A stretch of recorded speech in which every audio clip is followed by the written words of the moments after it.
I'm Jennifer Purcell, and welcome to my podcast, Living with an Invisible Learning Challenge, where we will discuss, discover, and learn more about the challenges and triumphs of those with NLD and other learning challenges. I do have a website for this podcast, and it is called livingwithnld.com. I also have a Facebook, Instagram, and Twitter account for the podcast. They are all under the same name, which is Living with NLD. I also have a YouTube channel for the podcast, which can be found by Googling the title of the podcast, which is Living with an Invisible Learning Challenge. I would like to tell you about a nonprofit that I use for my research for this podcast. It is called the NLD Project, and I use their blog for my research. They are a nonprofit that is based in New York and is trying to get NVLD back on the DSM, and they provide many resources for people with NVLD on their website. I'll provide you with the website for them in the podcast description. All proceeds from the ads on this podcast will be donated towards the NVLD project. Please feel free to explore the other topics on the podcast, and hopefully you will learn something new from them. I hope you enjoy today's episodes.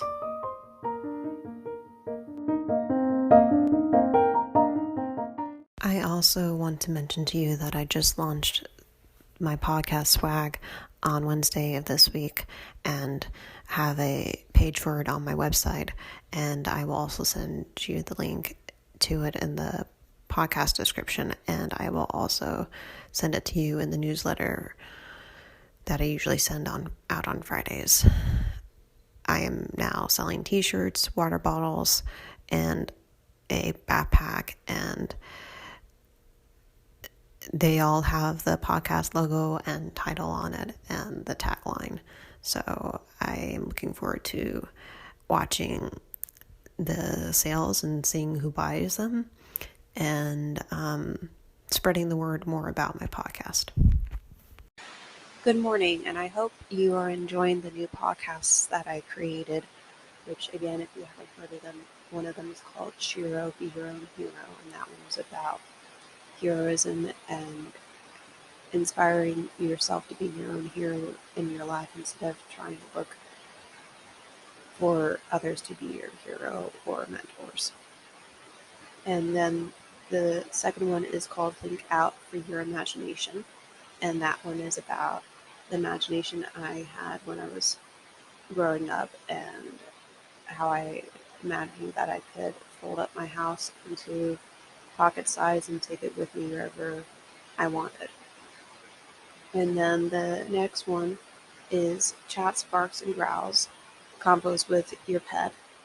That one is probably the most fun one because I get to do my voice.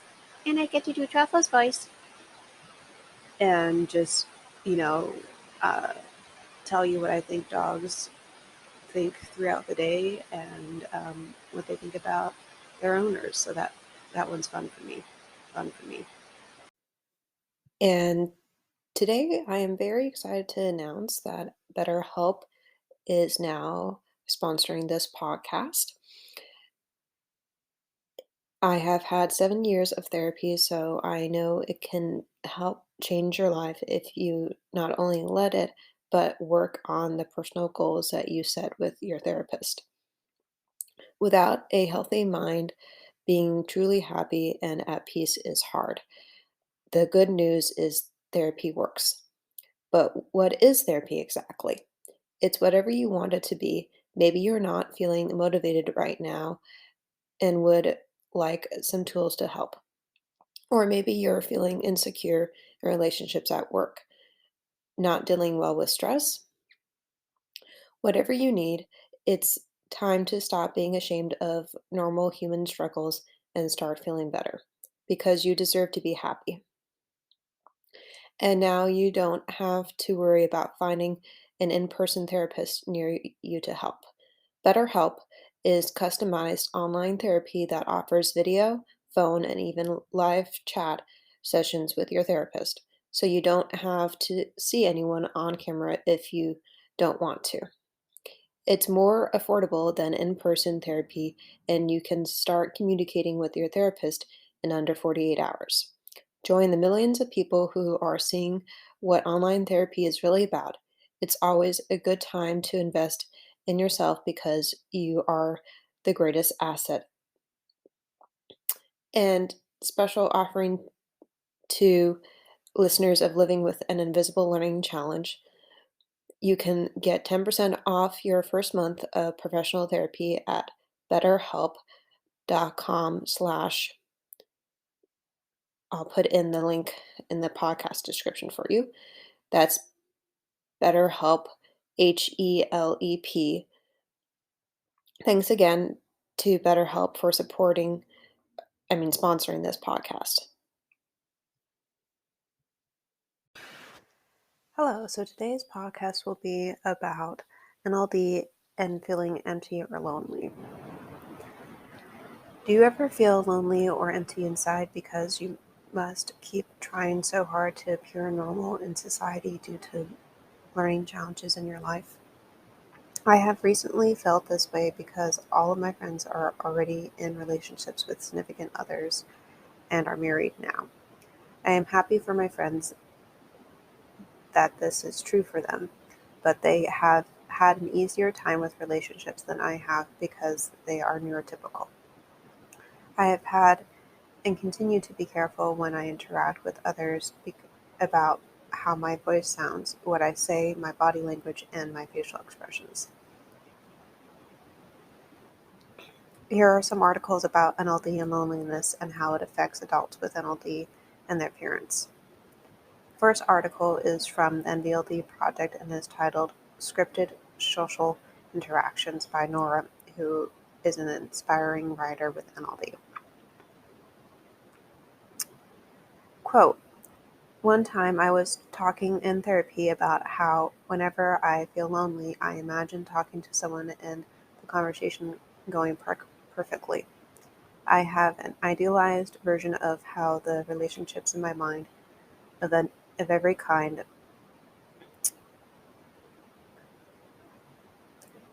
sorry, let me restart that sentence. I have an idealized version of how the relationships in my life of every kind should turn out and replay imaginary scenes of successful social interactions in my head as a source of comfort. End quote. So I definitely do something similar to what Nora does, where I try to do role playing with my family in terms of how a date might go, or how to interact around somebody so that I seem more normal and I'm not, seeming weird and crazy.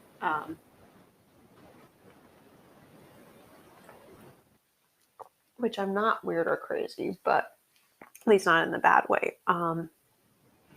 But I've definitely tried to make sure that I am staying on topic with the conversation, not talking about one topic for too long, and um, you know, stuff like that. And it's hard to do that constantly and feel like you're not, I don't know, like it takes so much work. And I can see why she would um, try to imagine a conversation going well with somebody when she feels lonely, because that can take away your loneliness feeling, because then you realize, oh, I'm actually am able to talk with people because I've worked better on my challenges with nonverbal things and social cues. So the next article is from Psychology Today and is titled Nobody Told Me by Sierra Rivers. Excuse me. Can you truly know what to expect when you're expecting? Is her question.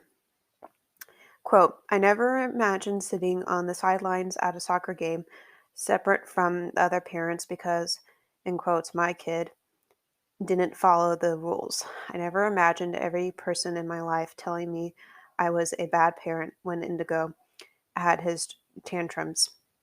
I never imagined switching daycares every few months because none of them could handle my child's high energy levels and social deficits. I was not prepared for the struggles that accompany raising a child with nonverbal learning disability, or NLD. Having a different child to me meant having the artsy kid or extreme sports kid or even an Albert Einstein kid. Different was supposed to mean the kid no one wants to invite to birthday parties, end quote. So for Sierra, she wasn't really expecting to have um, a kid with a learning disability. I don't think anybody does. Um, you're There's really no way you can be prepared for that unless you have been around uh, children that have learning disabilities or are neurodivergent. Like if you work with them or if you have had, a child before that had it that was neurodivergent. And then you have another one that's neurodivergent. That's what I mean by that. But I definitely can empathize with Sierra in terms of my mom didn't didn't expect me to be neurodivergent, and she didn't know that she would have to constantly be helping me through school or through my social life, and that I wouldn't have that many friends because of being different and because of excuse me, because of having to work so hard to just appear to be normal. And I don't always like doing that because it makes me feel even more alone sometimes because it's like I want to just be me, and it's hard to do that. Sorry that it's hard for me to kind of do this episode because of my head's been hurt. I've been having migraine for almost a month now, and been a little depressed because of dating, online dating not going well, and feeling like even if I try to not text the person so much, I mean the guy, and do the social norms that are accepted, it still doesn't work out. It's like, damn it, why do some guys, I know not all men do this, but they sometimes treat women like garbage. And this does relate to being lonely because if you aren't treated nicely by other people, then you feel better about yourself because you're the only one who doesn't usually I don't treat myself like garbage. Sometimes I'm critical of myself, but that's different. I try to have good self-talk and be able to know that I am beautiful and that I love myself and that I can treat myself well. But anyways, the next article is titled How I Pushed Through the Lonely Moments as an Athlete with Nonverbal Learning Disability by Eileen Herzog.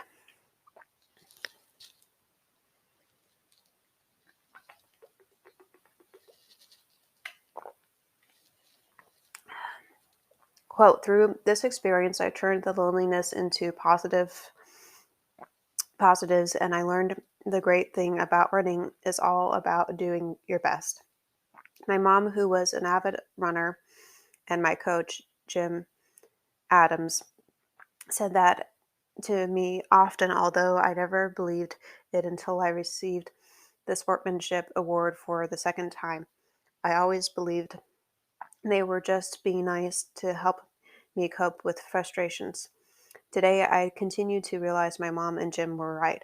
Jim's advocacy and friendship goes well beyond a coach and an athlete relationship, and he still remembers my strong work ethic.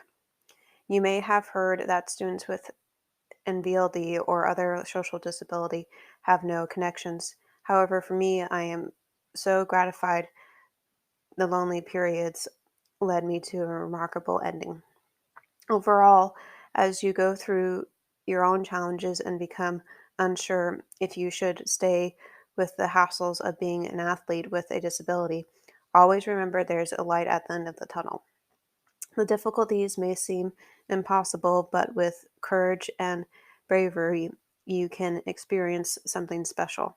Sports not only gave me some of the best supporters, but they also gave me a major passion. I love watching sports, especially basketball. I truly believe the same thing can happen for you. So, for me, I definitely relate to that because I also do running. And it's a way for me to not feel lonely because I can de stress about my emotions. And it's one of the few things that I feel like comes naturally to me without working so hard at it. Um, and I have some friends who like to run as well. And that's a nice thing to be able to talk to them about. Um, or just even exercise in general. You don't have to talk about one sport in particular. The last article is titled Six Things I Wish People Knew About Parenting a Child with a Nonverbal Learning Disability by Laura Lemmy. Quote, 1. Nonverbal learning disability is a terrible name. When you tell people your child has a nonverbal learning disability, they often latch onto the nonverbal part. They think your child can't or won't speak. But when kids have NLD, their strengths are with spoken words. What they struggle with is understanding nonverbal social cues like facial expression, body language, and voice tone. Missing these social cues can lead to being marginalized and isolated. Kids with NVLD can also have trouble with spatial skills as well as with abstract and conceptual thinking. 2. Recess was the worst part of my daughter's day as a young child. For a lot of young kids, recess is the highlight of the school day, but it wasn't for my daughter. Having to figure out what to do with with whom to play when there was no structure was overwhelming. She sometimes had trouble socially during recess. She often couldn't decide what to play unless a teacher organized an activity. As a result, she was often left out and alone. Sometimes she would even cry during recess.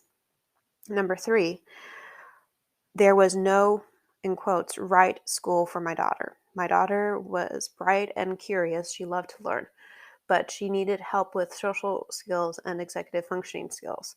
Unfortunately, we never found the right school for her.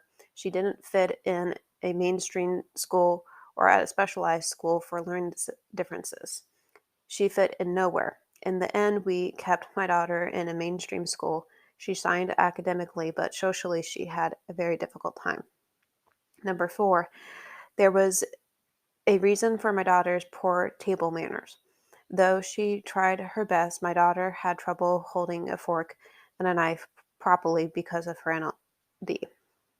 It was hard for her to handle utensils while remembering to chew with her mouth closed and eat neatly.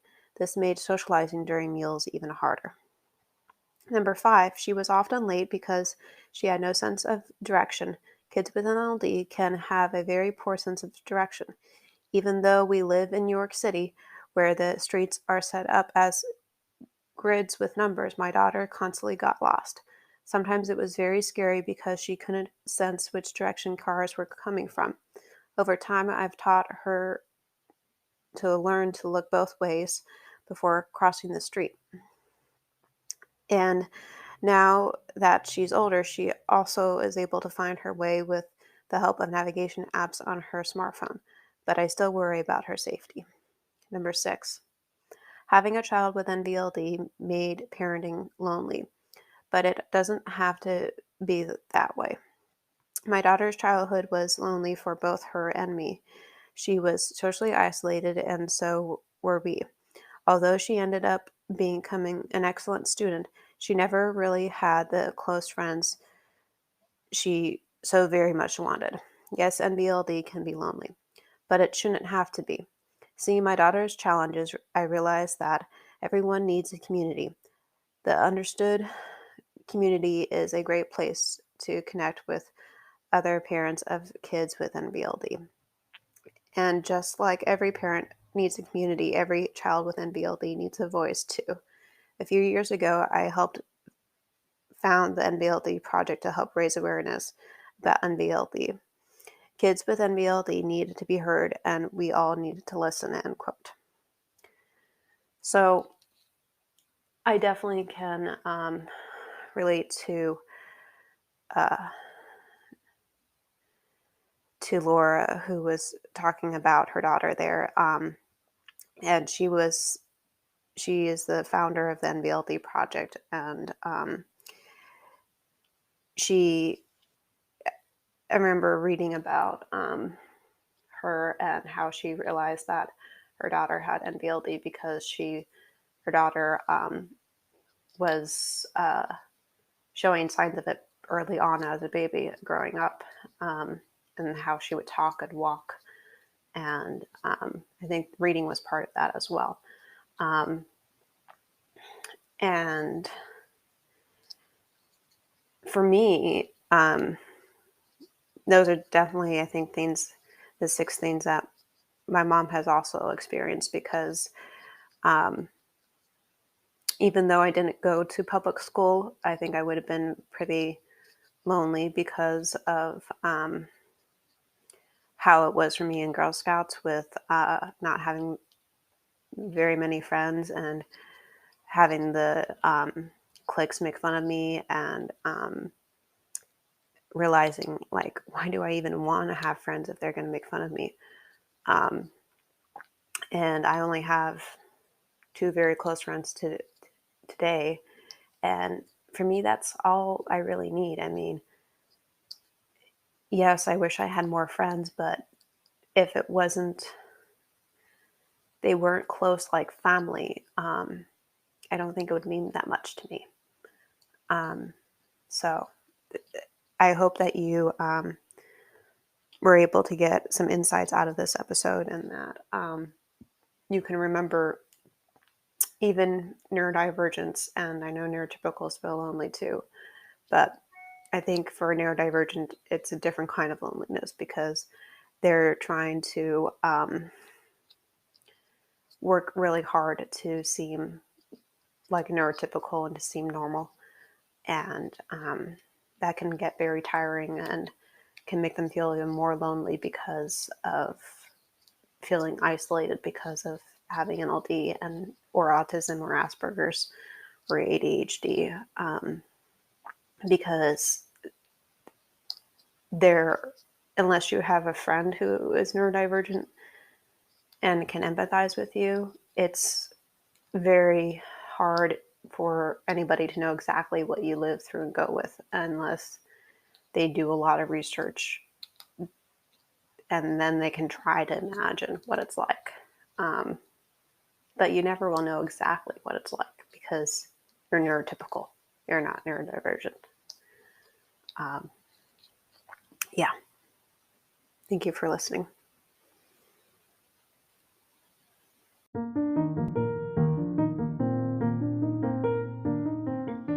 As I wrap up, there are some things I would like to share with you.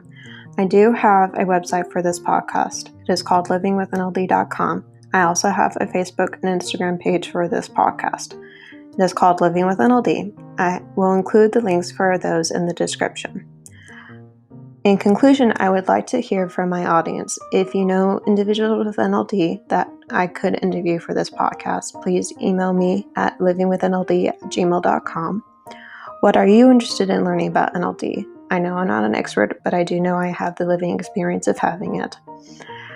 I would like you to practice journaling about your gifts and differences.